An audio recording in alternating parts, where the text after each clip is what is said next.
Why does Islam allow a Muslim man who have more than one wife?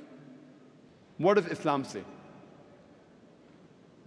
Allah says in the Quran, in Surah Nisa, chapter number 4, verse number 3, marry women of your choice in twos, threes or fours. But if you can't do justice, marry only one. Quran says, marry women of your choice in twos, threes or fours. But if you can't do justice, marry only one. That means only if you can do justice can you marry 2, 3 or 4, otherwise marry only one. Quran also says in Surah Nisa chapter 4 verse 129, it is difficult to be just between your wives, but don't turn away from them altogether. Many people think it is compulsory in Islam that you should have 4 wives. It is not compulsory in Islam to have 4 wives. It is optional. Marrying more than one woman is optional in Islam. It is mubah. But if you marry more than one woman, and if you don't do justice, then you're in problem. So if you marry more than one woman, you should be able to do justice between them. Let us analyze what are the logical reasons why Islam permits a Muslim man to have more than one wife. By nature we know males and females are born in equal proportion. But in the pediatric age itself, you ask any medical doctor, he will tell you that medically the female sex is the stronger sex. The female child has more immunity than a male child. The female child can fight the germs and diseases much better than the male child. So in pediatric age itself, there are more deaths among the male children as compared to female children. So in the pediatric age itself, there are more females as compared to males. There are wars taking place. In the wars, there are more men who are being killed as compared to women.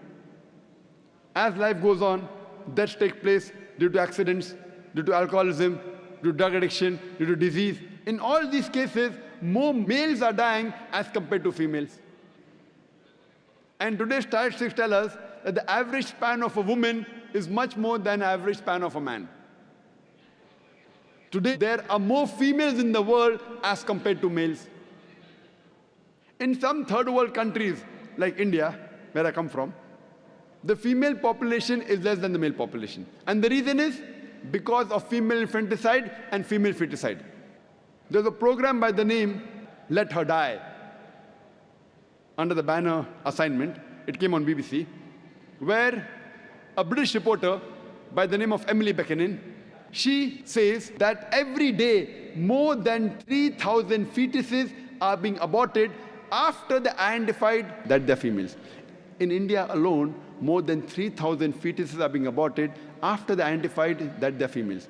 If you multiply this number by 365, the number of days in a year, we get a figure of more than 1 million fetuses are being aborted every year in India after they identified that they're females. And according to the report of the government hospital of Tamil Nadu, out of 10 females born alive, 4 are put to death. If this evil practice of female infanticide and female feticide stops in India, even in India, in a few decades, the female population will outnumber the male population. Today, when we analyze throughout the world, there are more females as compared to males. In New York alone, there are 1 million females more than males. In USA alone, there are 7.8 million females more than males. In UK alone, there are 4 million females more than males. In Germany alone, there are 5 million females more than males. In Russia alone, there are 9 million females more than males. And God alone knows how many millions of females are more than the males throughout the world. If I agree with a non-Muslim that every man should marry only one woman, and suppose my sister or suppose your sister happens to live in USA, and if the market is saturated, every woman has found a life partner for herself.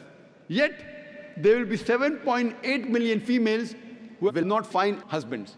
And if, unfortunately, your sister or my sister happens to live in USA, and if she's amongst one of those 7.8 million females who has not found a husband, what's the option she has?